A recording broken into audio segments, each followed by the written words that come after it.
Olá, meus queridos irmãos, muito bom dia. É um prazer muito grande a gente estar juntos nessa caminhada, enquanto a gente vai estudando aí o livro de Gênesis e vamos entendendo juntos aquilo que Deus foi falando e revelando através de Moisés, e nós estamos aqui prontos para aprender, né?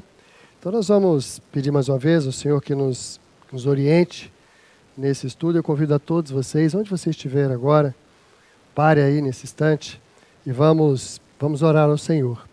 Vamos conversar com Ele e pedir para Ele nos iluminar, para Ele nos conduzir no estudo da palavra e que Ele mesmo fale aos nossos corações. Santo Deus e eterno Pai, nós te agradecemos, ó Deus, por essa oportunidade tão maravilhosa que o Senhor tem dado a todos nós, o Pai, de estarmos juntos aqui a cada domingo, Senhor, estudando a Tua Palavra, entendendo, ó Deus Santo, o Teu jeito de agir, a maneira como o Senhor usou os Teus servos na história, a maneira como o Senhor trabalhou, Pai, na vida deles, e a maneira tão graciosa, Pai, como o Senhor deixou todas essas coisas reveladas para nos abençoar, para nos orientar, para nos ensinar.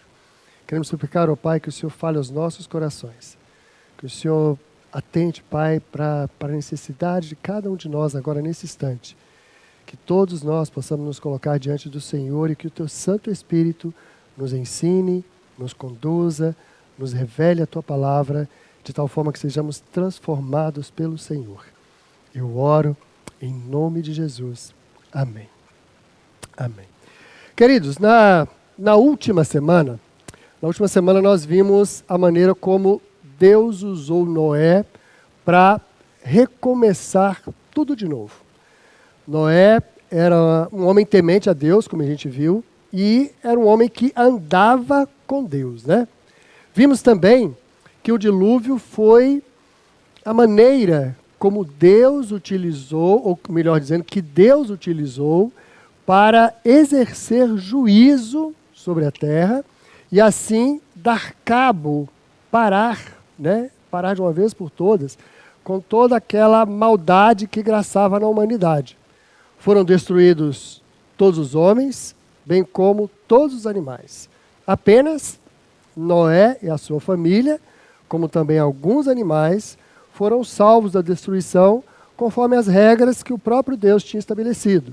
Aquela de entrar aos pares, os animais, né, dentro da arca, junto com Noé e a sua família. É importante a gente entender o seguinte: quando Deus criou o homem, Ele o colocou como responsável por toda a criação. Então, quando o homem pecou, toda a terra foi amaldiçoada. E as consequências desse pecado, do pecado do homem e da desobediência dele, vieram então sobre toda a terra e sobre tudo que estava sobre o seu domínio. A gente pode voltar lá em Gênesis 3,17, a gente já leu esse texto, mas é bom relembrar, né? Quando Deus disse o seguinte: e Adão disse, Deus falando a Adão, né?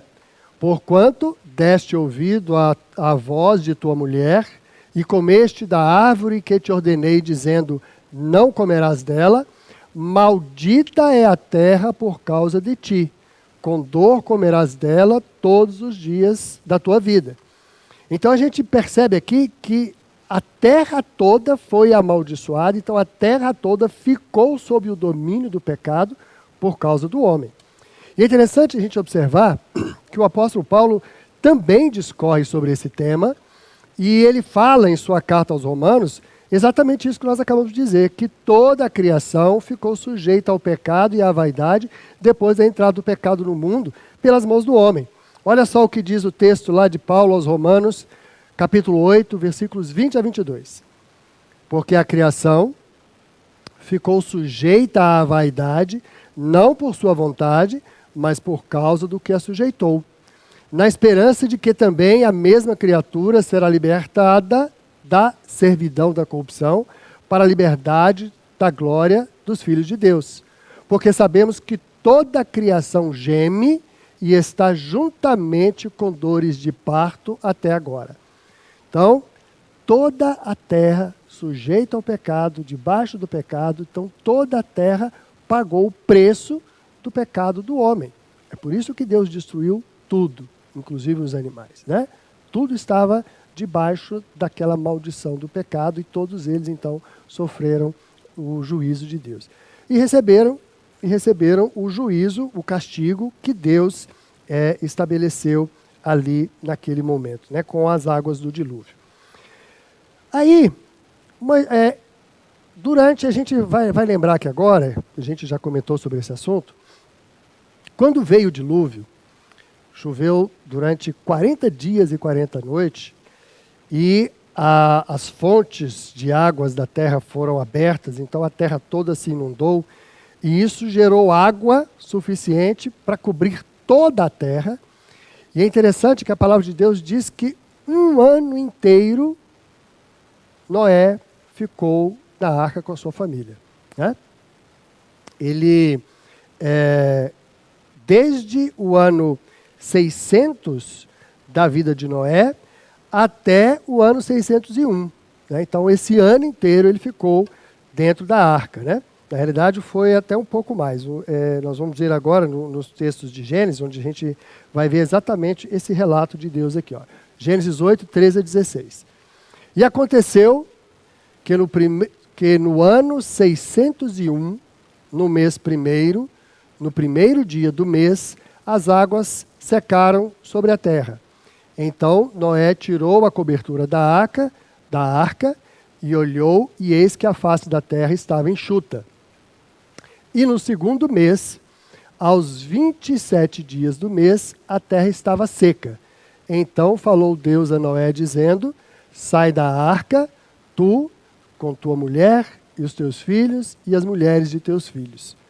E no capítulo 8, versículos 18 a 20, nós vamos ver que está escrito o seguinte: então saiu Noé e seus filhos, e sua mulher, e as mulheres de seus filhos com ele, todo animal, todo réptil, e toda ave, e tudo que se move sobre a terra, conforme as suas famílias, saiu para fora da arca. E edificou Noé um altar ao Senhor, e tomou de todo animal limpo, de toda ave limpa, e ofereceu o holocausto sobre o altar. Então, vejamos aqui, vamos atentar aqui algumas coisas, né? Noé ficou esse tempo todo dentro da arca. Nós dissemos, quando a gente viu a questão do dilúvio, que a arca era uma caixa, não tem nada a ver com aqueles filmes de Hollywood, né, onde tinha um barco e tal, né? Não, era uma caixa quadrada, porque ela não tinha nenhum objetivo de ser guiada, ela não tinha nenhum objetivo de ir a lugar nenhum. Era simplesmente um objeto para trazer a redenção do homem, a salvação do homem. Então ele simplesmente boiava sobre as águas, né? E Noé ficou trancado ali naquela caixa um ano, vamos arredondar aqui, um ano, com a sua família e os seus animais. Quando Deus mandou, e somente quando Deus mandou, Deus então abriu a arca e aí Noé saiu da arca. E é interessante que a primeira atitude de Noé, depois de mais de um ano trancado nessa caixa, que era a arca, né, com a sua família, a primeira atitude dele foi construir um altar de adoração ao Senhor.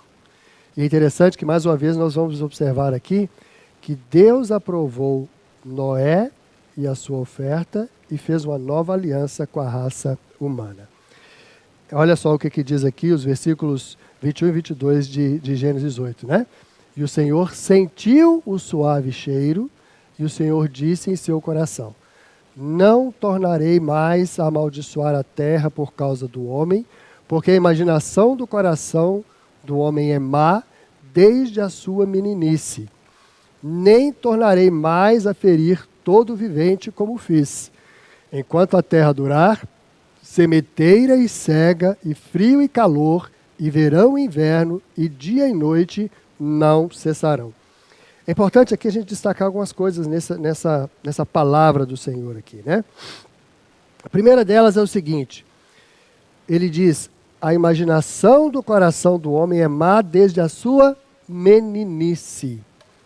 Então, aquela noção clara que todos nós precisamos ter de que o homem é pecador, ele nasce pecador.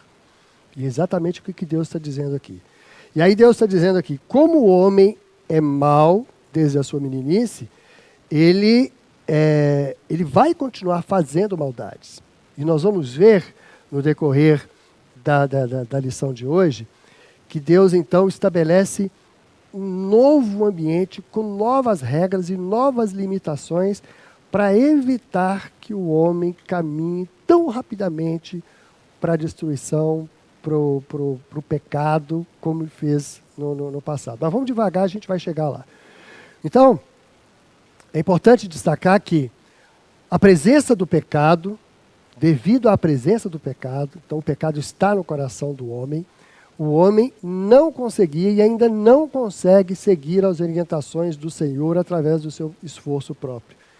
E aqui a gente tem uma noção clara de que é necessário a gente ter alguém de fora. E eu quero destacar isso muito importante, meus queridos. Nenhum homem tem condição por si mesmo de se salvar. Nós vamos ver isso muito mais claramente no Novo Testamento, quando a plenitude da revelação de Deus vem através de Jesus, e depois os apóstolos, né, principalmente o apóstolo Paulo, que é um grande escritor do Novo Testamento, ele vai discorrer muito sobre isso.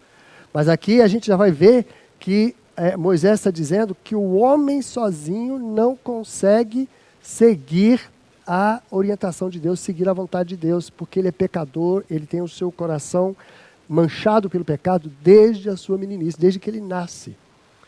Então, Deus provou isso ao homem, né, que ele é incapaz, quando permitiu que a terra chegasse a esse ponto. Então, Deus permitiu que o homem chegasse até ali no dilúvio, para poder trazer o juízo sobre eles, para eles verem, e aí Moisés agora está contando essa história para o povo, para eles verem que o homem sozinho não tem condições de seguir ao Senhor. Isso é muito importante. É muito importante, porque a gente vai entender que nós precisamos de um Salvador. Então, nesse maravilhoso plano de Deus que nós estamos estudando aqui, nós estamos vendo que o que aconteceu com o homem quando ele tentou caminhar ali com suas próprias pernas, e agora nós vamos ver a intervenção de Deus para poder tirar o homem desse caminho. E ele vai fazendo isso de forma lenta e gradual. É como uma professora ensinando para crianças na escola. Então ela vai ensinando, vai construindo o entendimento de forma crescente e contínua, para que as pessoas entendam. Então Deus foi fazendo isso com o homem, né? Agora, o homem então, como eu já disse, não tinha condições de fazer a vontade de Deus sozinho. Por isso, Deus, em sua infinita bondade, foi então mudando o ambiente e as circunstâncias aqui nessa terra. Para quê? Para ajudar o homem no seu caminho de religação com o seu Criador. A partir dessa constatação apresentada por Moisés, ele agora começa a enumerar as novas regras e condições que Deus estabeleceu para ajudar o homem neste caminho de volta para o seu Criador, nesta nova terra que surgiu depois do dilúvio. E aqui eu quero chamar a atenção de vocês para que a gente possa caminhar lentamente nesse entendimento aqui, para a gente perceber o que Deus está fazendo aqui e o objetivo dessas coisas, né? Olha só, na primeira vez, ainda lá no Éden, Deus tinha dito que o trabalho do homem seria acompanhado de espinhos e dificuldades, né? E a gente trabalhou um pouco esse conceito aí do que seriam esses espinhos e essas dificuldades. Agora, além dessas questões, dos espinhos e dificuldades, Deus coloca também os animais como instrumento de disciplina para o homem. Como? Como que é isso? Vamos perceber o que está acontecendo aqui. Lá atrás, quando Deus criou todas as coisas, e quando Ele criou os animais, a gente pensa nos animais lá como a gente entende hoje. Mas lá atrás existia uma harmonia completa entre os homens e os animais. Por que a gente sabe disso? Vamos devagarinho aqui que nós vamos entender lá por que existia essa harmonia, né? Esse ambiente pacífico de confiança, de convivência, que existia lá atrás entre os homens e os animais, agora foi quebrado. O homem perdeu essa condição de paz e harmonia e Deus colocou o pavor dos animais para com os homens. Então, no seu domínio sobre a terra, o homem então passaria a ter que enfrentar, a partir do dilúvio, a revolta dos animais. E o objetivo dessa nova relação de convivência era trazer dificuldades adicionais ao homem para que ele exercesse o domínio sobre a terra e assim não se envolvesse com a ganância e o desejo de poder que o destruíram antes. O homem, então, continuaria tendo domínio sobre os animais, mas agora enfrentando dificuldades na convivência com esses mesmos animais. Então ele teria muito mais trabalho para exercer esse domínio e assim poderia enxergar um pouco mais as suas necessidades, limitações e fragilidades. Olha só, vamos ver o texto bíblico agora que vai dizer um pouco sobre essas coisas que eu acabei de comentar. Gênesis 9, versículos 1 e 2. E abençoou Deus a Noé e a seus filhos e disse-lhes: frutificai, multiplicai-vos e enchei a terra, e o temor de vós e o pavor de vós virão sobre todo animal da terra e toda ave dos céus. Está vendo? Então, que nesse momento, Deus cria uma divisão e coloca medo nessa relação entre homens e animais. Então, se ele está dizendo que isso aconteceu a partir de agora, é porque antes não existia. Então, antes existia uma certa convivência pacífica de todos os animais, agora passa a haver medo nessa relação. E ele diz temor e pavor, né? Dos animais virão sobre todo animal da terra e sobre toda ave dos céus e tudo que se move sobre a terra e todos os peixes do mar nas vossas mãos são entregues. Então a mesma coisa, o mesmo domínio que Deus tinha dado lá atrás, quando criou o homem, ele mantém, ele recoloca essas mesmas condições, mas agora com esse temor dos animais. Então, nessa nova fase da história da humanidade, Moisés destaca novas situações que foram colocadas por Deus. E por que ele fez isso? Para ajudar o homem a entender que ele não é todo poderoso, que ele não é assim, ele não tem todo o controle sobre todas as coisas. Deus o colocou para dominar, mas agora ele vai ter dificuldade nesse domínio, né? Para que ele vai ter isso? Para ajudá-lo a entender a sua real condição. E que condição é essa? Ele é um miserável pecador e carente da glória de Deus. Então, uma coisa tão simples, mas com um objetivo tão bonito de Deus, né? Por isso que Deus, no seu maravilhoso plano de amor, ele vai dirigindo o homem, vai criando o ambiente, vai mudando as circunstâncias, para que o homem siga o caminho que Deus quer que ele siga, né? Os animais selvagens, então, seriam também agora adversários do homem. Então, com essa relação de pavor agora, o homem tem que vencer esse temor, esse medo dos animais, essa relutância dos animais em servir. Um exemplo simples, claro, bobo, que a gente vai perceber isso agora. Imagine um fazendeiro que vai pegar cavalos para poder ajudá-lo na condução do pasto. Né? Naquele tempo, naquela região, por exemplo, nós vamos pensar em cavalo, não, vamos pensar em camelos, né? Então, os camelos teriam que ser domesticados, teriam que ser caçados, porque eles iam fugir com medo, para que pudessem servir ao homem, né? Então é essa relação agora de dificuldade que Deus coloca exatamente para que o homem entenda que ele não é aquele todo-poderoso que ele imaginava. O todo-poderoso é só Deus, né? Então antes o homem dominava tudo e não tinha medo de nada e existia aquela relação pacífica.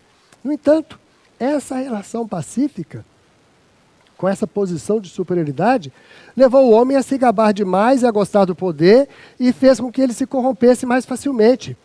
Talvez, né, a gente está aqui juntando os fatos e tentando entender as coisas, mas talvez seja esse um dos fatores que favoreceram o surgimento tão rápido lá atrás de gigantes e valentes da terra. Lembra lá no capítulo 6, quando a gente leu sobre o aparecimento desses homens, né? A humanidade, então, começa a crescer demais, a achar que pode todas as coisas, né? Então, esses gigantes e valentes da terra, eles, quando eles surgiram, levou o crescimento do pecado a tal nível que Deus disse, fazendo uma leitura da humanidade naquele momento, que todo o desígnio dos seus corações era continuamente mal. E por isso, Deus teve que levar a terra à destruição. O texto que eu te falei, que eu falei agora, está lá em Gênesis 6,5. A gente já estudou algumas lições atrás, né? Diz lá, o Senhor viu que a maldade das pessoas havia se multiplicado na terra e que todo o desígnio do coração delas era continuamente mal. Então o que ele está fazendo agora é criar um ambiente com um pouco mais de dificuldades para que o homem não caminhe tão rapidamente para essa situação que levou ao fim. A nossa terra vai ter um fim, né? E já se passaram milhares de anos desde aquele momento ali no dilúvio. Mas esse fim é quando Deus vai colocar fim à história de toda a humanidade. A gente vai conversar um pouco sobre isso mais adiante. Mas a gente pode perceber que as ações que Deus tomou agora fez com que esse fim ficasse um pouco mais distante, né? Milhares de anos já se passaram e a gente ainda está aqui em cima da terra. Então os animais, naquele momento, a partir daquele momento, seriam agora utilizados por Deus para gerar um contraponto a essa total hegemonia dos homens, né? E outra questão que Deus colocou também, além dessa tirada, né, vamos dizer assim, dessa retirada da harmonia, da convivência entre os homens e os animais, é que a partir desse momento do fim do dilúvio, quando Noé sai da arca, Deus estabelece a possibilidade de morte, ou então coloca o homem em contato com a morte para se alimentar. Olha só, os animais, até esse momento antes do dilúvio, o homem se alimentava da terra, das sementes da terra, do fruto da terra. Mas agora, a partir desse momento, os animais, apesar de eles gerarem medo no homem, eles seriam utilizados também como alimento. Então aqui o homem vai ter que caçar o animal para se alimentar. E a morte dos animais, olha que coisa interessante, meus queridos, eu quero que vocês prestem atenção nisso. A morte dos animais agora passa a significar vida para os homens, porque ele mata para comer. Então, uma nova regra é estabelecida nesse processo de revelação contínua de Deus e nessa mudança do ambiente que Deus está promovendo a partir dessa novo começo com o dilúvio, né? Olha o que diz lá o livro de Gênesis 9, Gênesis 9, versículo 3. Tudo quanto se move, que é vivente, será para vosso mantimento, tudo vos tenho dado como a erva verde.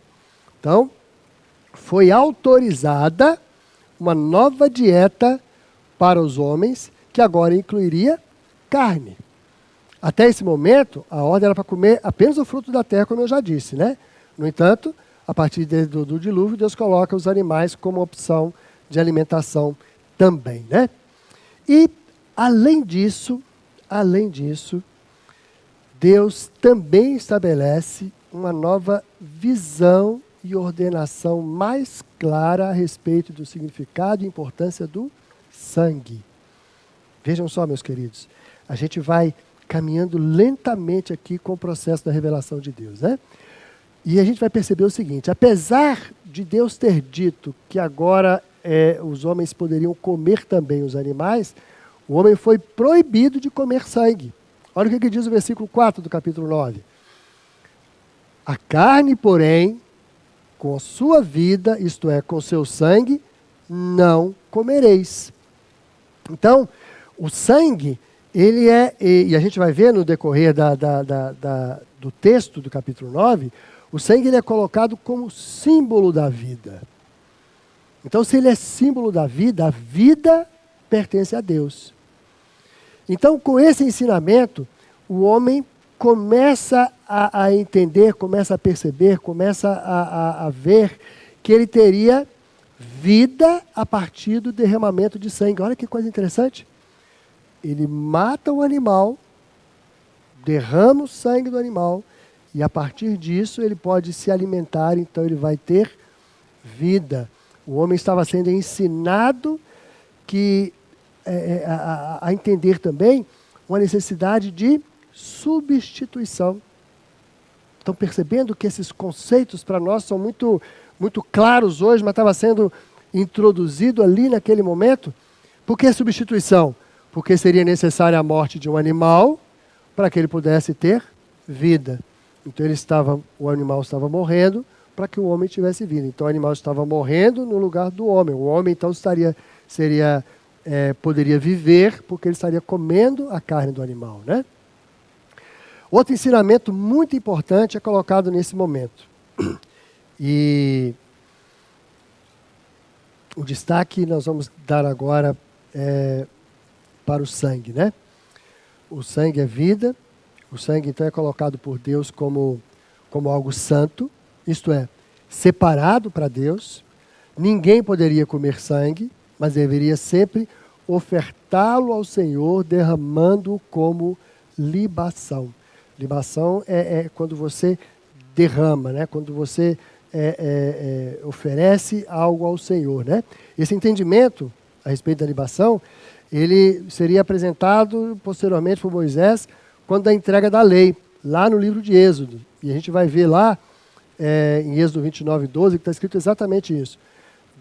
Depois tomarás do sangue do novilho e o porás com o teu dedo sobre as portas do altar, e todo o sangue restante derramarás à base do altar. Então, esse derramar que é o processo de libação.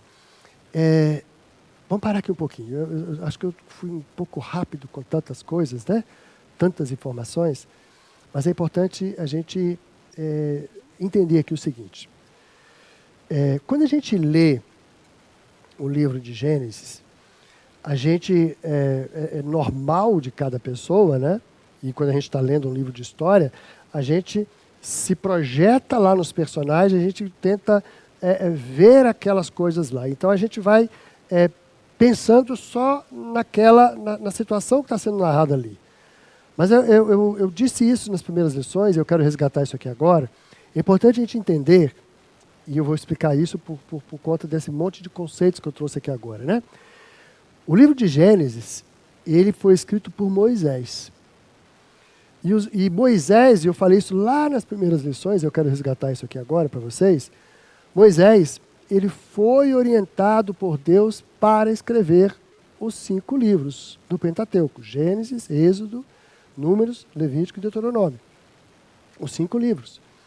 Então, e eu disse para vocês que Moisés foi, na convivência daqueles 40 anos no deserto, ele foi conhecendo o povo, foi vendo o povo, a maneira do povo agir, e em um determinado momento, o nosso entendimento é que quando ele estava prestes para entrar na Terra Prometida, é que ele começou a escrever todas essas coisas. Ele já tinha juntado toda essa informação.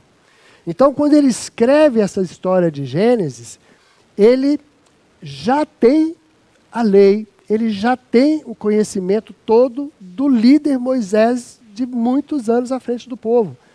Então, quando ele escreve esses relatos de Gênesis, ele está mostrando o fundamento de tudo aquilo que ia ser dito depois lá no livro da lei. Quando a lei, ele relata depois como é que a lei chegou, as dificuldades que ele teve ali com o povo. São as histórias lá do livro de Gênesis, do livro de Êxodo, e depois continua com as jornadas de Moisés até o final lá em Deuteronômio, né?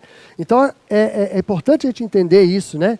Que ele está escrevendo Gênesis, mas ele já está com o povo há muito tempo, e ele então está escrevendo a base daquilo que ele ia apresentar lá na frente. É por isso que eu estou chamando a atenção de vocês em relação a essas questões que a gente viu aqui agora, né? Então essa ideia do sangue com a ideia de libação, ela se liga de uma forma muito forte com o texto de Êxodo que eu li, é por isso que eu citei aqui para vocês. Então, a partir de tudo isso, o Moisés está querendo deixar claro para todo mundo e fazer com que o homem entenda, né, que alguém tem que morrer para que ele possa viver. E mais tarde esse entendimento vai ficar muito mais claro, né, na revelação da Bíblia, né? É lógico que aqui, mesmo considerando todo o Pentateuco, né, mas ainda é apenas um vislumbre dos ensinamentos que Moisés traria e depois seria de forma muito mais profundamente explicado no restante da Bíblia, né? Mas já a partir desse momento, esse entendimento é internalizado na rotina do homem e a partir dessa nova dieta envolvendo os animais. Mas Deus reforça ainda outra orientação de forma mais explícita, associada ao respeito que se deve ter à vida humana.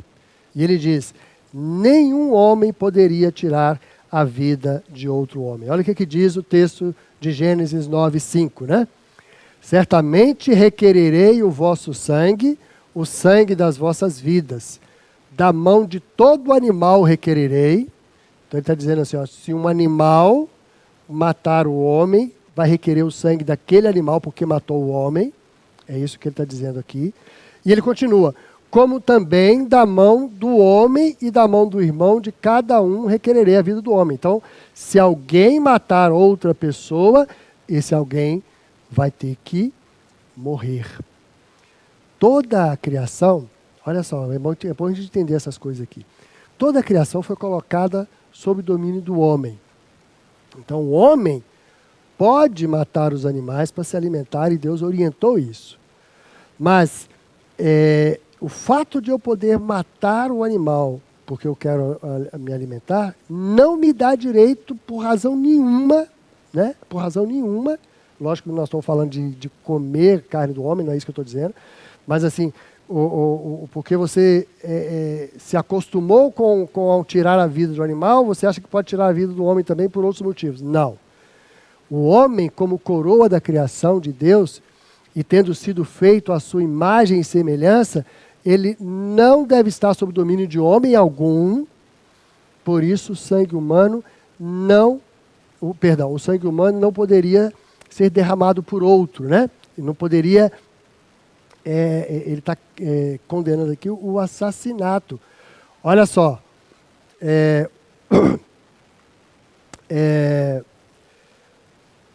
mais uma vez nós vamos ler aqui o texto de Gênesis 9:5, né? Certamente requererei o vosso sangue, o sangue das vossas vidas, da mão de todo animal requererei, como também da mão do homem e da mão do irmão, de cada um requererei a vida do homem. Então, esse preceito, ele ficou muito forte, Deus destaca isso, para que haja respeito pela vida humana, né? Então, esse preceito é tão caro a respeito da vida, que a ordem era que se alguém derramasse o sangue de outra pessoa, tirando-lhe a vida, a sua própria vida deveria ser tirada como pagamento pela morte do seu semelhante. Então, o preço de uma vida só pode ser pago com outra vida. Portanto, quem desobedecesse essa ordem, pagaria com a própria vida.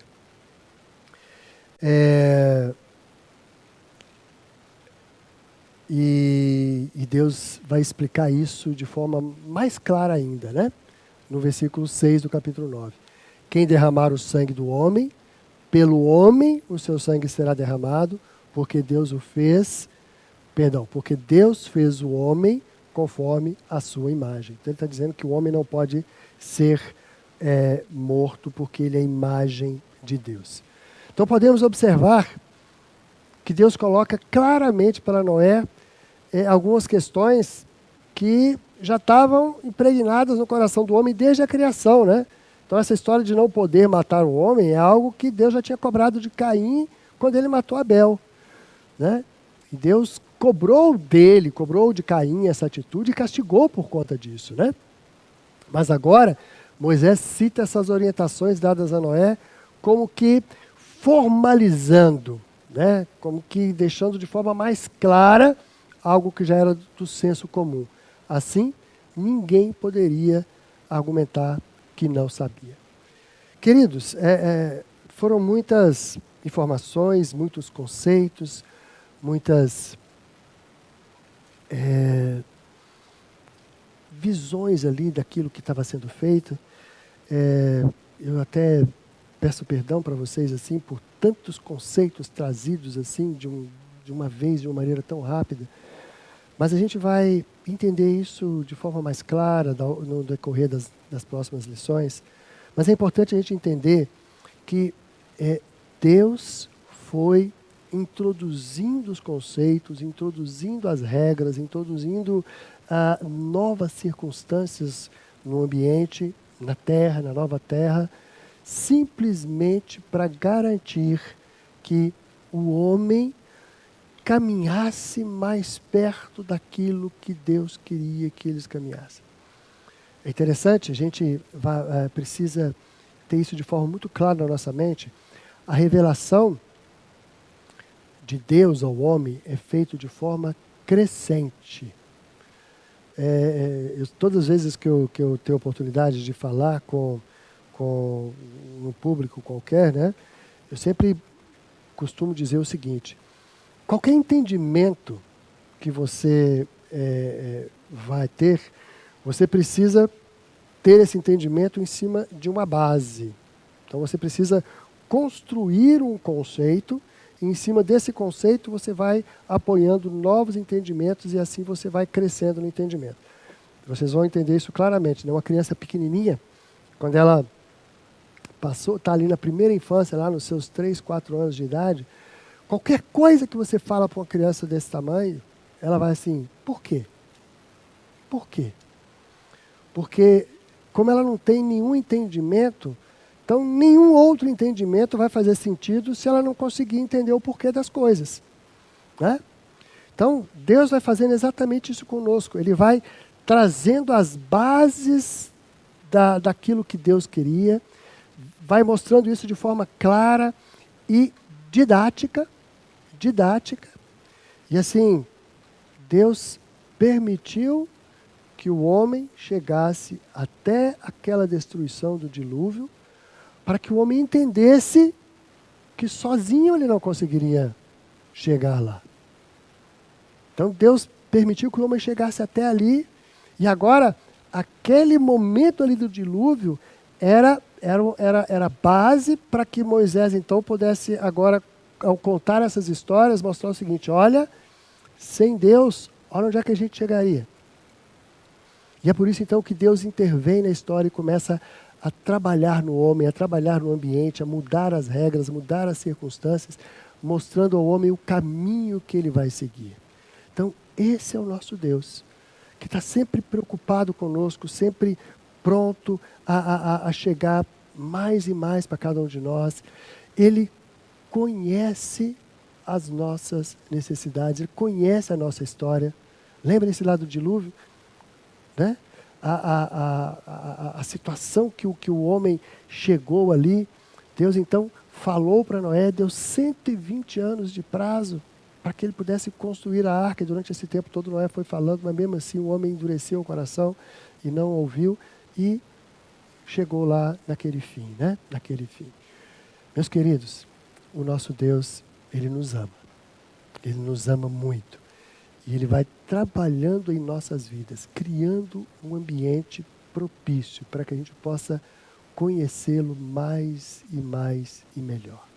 Então, que a gente simplesmente abra os nossos corações, que a gente consiga perceber aquilo que Deus está fazendo, para que a gente possa entender o que Ele quer de nós e mudar então o nosso jeito de agir, a nossa maneira de se relacionar com Ele, e assim a gente vai caminhando nesse processo de intimidade com Deus.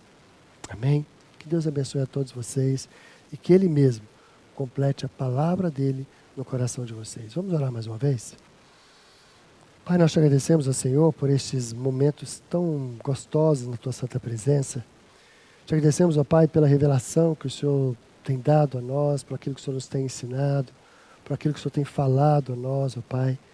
Nós te agradecemos, ó Deus, porque o Senhor é Deus bondoso, Deus presente, Deus que age, que intervém e que cuida de cada um de nós.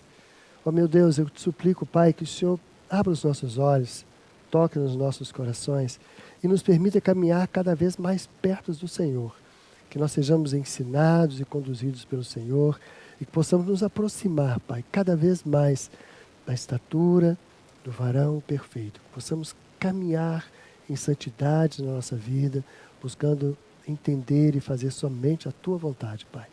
Dirige os nossos passos, toca na vida de cada pessoa que agora, nesse instante, Pai, que está ouvindo a Tua palavra, e que eles sejam ensinados pelo Senhor. Fala aos nossos corações, eu te peço em nome de Jesus. Amém. Queridos, um ótimo dia para vocês.